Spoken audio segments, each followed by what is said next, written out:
Gabriel, ainda nesse contexto, eu queria perguntar o que você acha sobre a teologia do coaching. Do coaching? Sobre a questão do ensino fora das escrituras, superstições, autoestima e algo do tipo. Você pode falar um pouco? Posso. Eu acho que o coach vamos dizer assim, é uma nuance maior disso daí de entretenimento, né? Você vê que as pessoas, elas vão nesse contexto da igreja, elas não vão interessadas em escutar o evangelho, mudar de vida, escutar uma pregação confrontadora. Elas começam para esse lado, sabe, de stand-up, entretenimento, dar gargalhadas. Só que agora, se já foi comprovado através de livros, de pessoas que estudaram, sabe, o comportamento humano, a autoestima, e viram que parece, tipo assim, você compara os homens do passado. Você viu que eles não tinham tanto igual nós temos hoje, sabe? Saneamento básico, saúde. Eles viviam com o básico e eles eram felizes. Você procura, por exemplo, os Estados Unidos, um país bem sucedido. A taxa de pobreza lá é mínima. E você vê que, tipo assim, é um país das pessoas mais bem-sucedidas no mundo. E é o país das pessoas mais vazias do mundo. Você vê que, tipo assim, dentro do contexto cristão, você encontra ainda que pessoas que encontraram sentido de vida através de Deus, do evangelho. Você vê as pessoas, tipo assim, ela chega no ápice da vida dela, ela olha toda aquela riqueza dela e fala, mas...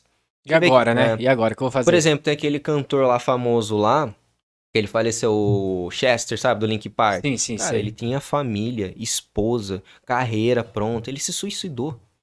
Ele tirou a própria vida. O que que faz isso? Tipo assim, eu vi umas entrevistas antes do falecimento dele, eu fiquei perplexo, porque assim, ele não encontrava sentido de vida. Ele viu que, tipo, a carreira, o dinheiro, tudo que ele conquistou, aquilo não era nada. Ele viu que precisava mais de algo. É isso que mostra que o ser humano, assim, ele tem uma... Eu creio que um dos grandes problemas do ser humano é que, assim, que ele tem uma autoestima elevada demais. A gente se autoestima, sabe? Nós somos o centro, nós somos bom. E quando nós, por exemplo, que somos mais, assim, chegados à teologia reformada, a gente vê o quê? Que a gente é um miserável, a gente é pobre, cego e nu, a gente é filho do diabo antes de conhecer Cristo. É uma verdade tão difícil para aceitar. Chega para uma pessoa que você tá pregando pra ela, fala assim, mas você sabia que toda pessoa fora de Cristo é filho do diabo? Ela sabe, mas como assim? Você vê lá Efésios falando, todos aqueles que estão fora de Jesus são filhos da ira, estão escravizados por príncipe da potestade, que é Satanás. E tipo, Calvino, ele fala assim, existe duas classes nesse mundo, são os filhos de Deus, os filhos do diabo. Uhum. E você vê que o homem, ele se autoestima demais, ele começa a procurar seus pregadores coach para trazer aquela autoestima, deixar mais elevada ainda.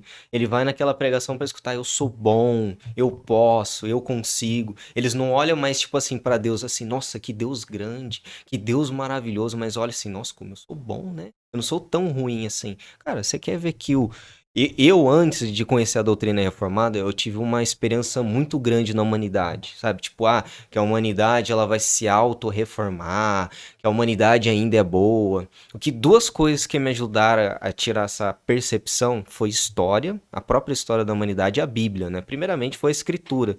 Quando eu li Paulo falando assim, não há um justo, nenhum sequer, não há quem faça o bem, não há nenhum sequer. Aí eu fiquei parando pra pensar, o que que Paulo quer dizer com isso? Não há ninguém que é bom? Aí eu comecei a entender esse texto, aplicando o texto de Paulo à história da humanidade. Você vê pelo menos a primeira e a segunda guerra mundial, Caio. Aquilo, eu não acreditava que o ser humano chegou àquele ápice. O primeiro contato que eu tive, sabe, vendo aqueles corpos de judeus, assim, na Segunda Guerra Mundial que Hitler matou, eu falei, cara, eu não acredito nisso, isso é mentira. Sabe aquela coisa que choca você? Aham. Só que eu fiquei pesquisando, pesquisando, pesquisando, eu falei, cara, eu perdi a esperança na humanidade. Hoje as pessoas pensam que escola, né, universidades, saúde vão reformar a humanidade. Isso daí é mentira. Você vê que quanto mais a tecnologia avança, tem o seu ponto positivo. Tem um ponto positivo. O problema é, tipo assim, você vê muita religiosidade na igreja que pega, tipo assim, as coisas boas que Deus dá, né? A graça comum para os ímpios fazerem coisas boas para nós. E eles colocam isso como demônio. Ah, é demônio, igual a gente estava falando no contexto de entretenimento, né? Existe um entretenimento, sim, que é bom. Existe, por exemplo, um stand-up que, tipo assim, não tem coisas pervertidas, né? Que um cristão pode escutar de uma piada legal. Cara, você vê aquilo, você acha engraçado. É uma graça comum que Deus dá. Deus, ele faz chover, ele dá chuvas, né? Tanto pro ímpio e pro justo. Você Uhum. vê aquela pessoa que tá com Deus, buscando a Ele, Deus dá prosperidade pro ímpio também. Isso demonstra amor. Mas enfim, voltando ao contexto, né, da autoestima, para não perder o gancho, você vê que as pessoas, elas saíram, por exemplo, da teologia da prosperidade, elas querem o dinheiro, elas querem dar gargalhada, e agora, tipo, parece que é a trindade do movimento gospel, né? Trindade do movimento gospel é o teologia da prosperidade, entretenimento e a autoestima, que é o coach. O mais conhecido deles deve ser o David Leonardo, né? Eu acho que sim, eu acho que tem É, bastante seguidores, né? é o mais conhecido. Assim, uma vez eu fiquei até. Eu acho que eu assisti a maioria dos vídeos dele. É muito importante, tipo Tenho assim. coragem não. Ah, eu Tenho tive coragem coragem. não. Eu acho que igual Jesus fala, né? Quando a gente for julgar um movimento, julgar Reter o que assim. é bom, né? É, Reter reter o o que que é é bom, bom. Dá reter o pra... que é bom. Eu já retive muita coisa boa dele. O que é legal, Caio, que, tipo assim, quando eu fiz o estudo de identificar um falso profeta, ó, isso daí pode ser até falar. Eu acredito, sem erros, através da escritura, que o David Leonardo é um falso profeta. Eu acredito. Eu Rapaz, tá acredito. dizendo. Vai tomar Eu bloqueio no acredito. YouTube, hein? Tem um vídeo que eu tô escrevendo há um tempo para trazer uma análise bíblica a respeito disso, de como a Bíblia lida. Às vezes a gente pensa que todo falso profeta tipo, é um Edir Macedo, com o Silas Malafaia, alguém escancarado igual um Benihim, sabe? Que vai batendo paletó, derrubando as pessoas. Não é. Você vê que Jesus fala que um falso profeta, ele vem em peles de ovelha, mas por dentro ele é um lobo. Quando eu tava citando um livro, eu acho que deve ser um dos melhores livros, acho que é do Sermão do Monte, sabe? Do Martin Lloyd Jones. Recomendo você comprar, que é publicado pela Fiel. O Martin Lloyd Jones, ele fala que, tipo assim, para você identificar um falso profeta, você tem que entender muito das escrituras. Você tem que ser alguém, sabe, assim, que entende muito bem o que é uma pregação genuína e uma pregação falsa. Você olha o contexto lá que Jesus está falando, existe duas portas e duas entradas, né? Não, é uma porta e uma entrada. E a entrada do caminho largo e o caminho estreito. E Jesus fala que quem está no caminho largo estão no mundo. E ele fala assim, poucos entram pela porta estreita. A maior característica do falso profeta é que ele não pega a porta estreita. E Aquilo, ó. prega o que agrada, né? Ele pega o que agrada. A porta estreita não agrada. Faz uma pesquisa no canal, por exemplo, Cláudio Duarte. Ó, colocando o Cláudio Duarte, por exemplo, uma vez eu vi uma pregação dele falando sobre o inferno. Eu não consigo ver, por exemplo, Jonathan Edwards, que fez um sermão que foi o maior sermão depois da época dos apóstolos, que é pecadores nas Nossa, mano, mãos de um Deus Deus irado. irado. Você vê que ele orou 3 dias, ele ficou em jejum para pregar aquele sermão com toda a reverência diante de Deus. Porque assim, quando um pregador ele entende aquele senso de realidade e a eternidade que você coloca as pessoas, você prega com toda a reverência a Deus, que você vai prestar contas.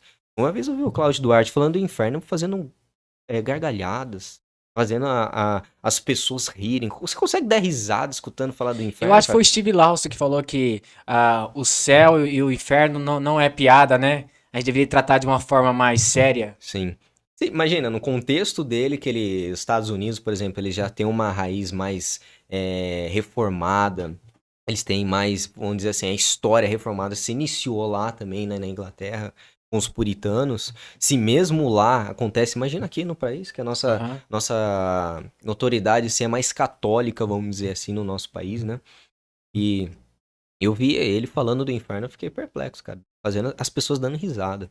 Eu fico Jesus, sabe, falando de realidades tão severas que pessoas vão passar a eternidade, né? Que tem muitas pessoas pensando, nossa, mas como Deus de amor, né? Vai jogar uma pessoa numa eternidade no inferno. Se o Filho de Deus, ele asseverou que existia um inferno, não tem como relativizar isso, Uhum. entendeu? Jesus falou, tá falado.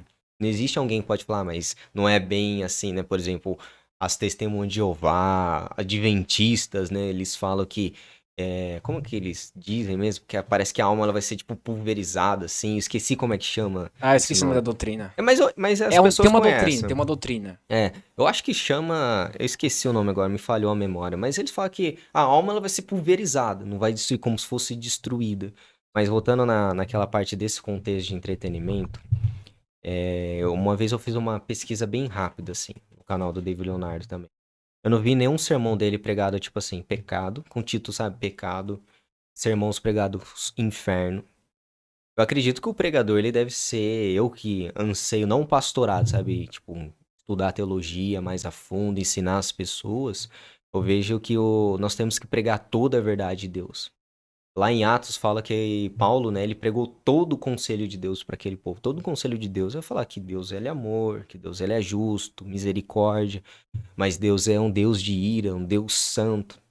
Aí eu pergunto, né, você deve estar acompanhando também no canal, né, a série dos atributos de Deus. Eu comecei primeiro o atributo que eu acho mais importante, né, que é a santidade de Deus. Mas não falando dela agora, dificilmente você vai entrar numa igreja, Caio, um pregador fala assim: hoje eu vou pregar um sermão sobre o ódio de Deus. O cara vai olhar assim: ódio? Deus odeia? Como assim ódio de Deus? Você vê que na escritura, Salmo 5:5, é um exemplo bem claro que Uhum. Deus odeia os arrogantes. Deus, ele abomina os pecados. Aqui as pessoas, elas criaram um Deus, tem lá em Salmo 50, segundo o seu próprio coração. A Israel, eles estavam pecando tão deliberadamente e Deus repreende eles no final, assim, do Salmo 50, você der uma lida, o Deus fala assim, vocês pensavam que eu era como tu, como vocês? E, tipo, o problema da nossa geração é que a gente pensa que a gente é como Deus, entendeu? Que, tipo assim, a gente olha a maneira, a perspectiva de como Deus enxerga o mundo da nossa maneira. Isso é errado. Deus não enxerga da nossa maneira. Se a gente quer entender a mente de Cristo, a mente de Deus, a gente tem que ir na palavra. Se a Bíblia fala que Deus odeia, que a gente se dobre diante disso. A gente tem que relativizar. O problema é esse, que as pessoas não querem aceitar o Deus das Escrituras. As pessoas, elas criam Deus conforme a mentalidade delas. E você vê no canal dele também, você, por exemplo, não trata de assuntos que são oportunos, homossexualismo. Imagina ele levantar uma pregação, hoje eu vou falar do homossexualismo, entendeu? Não fala disso. Imagina quantos seguidores ele não pode perder.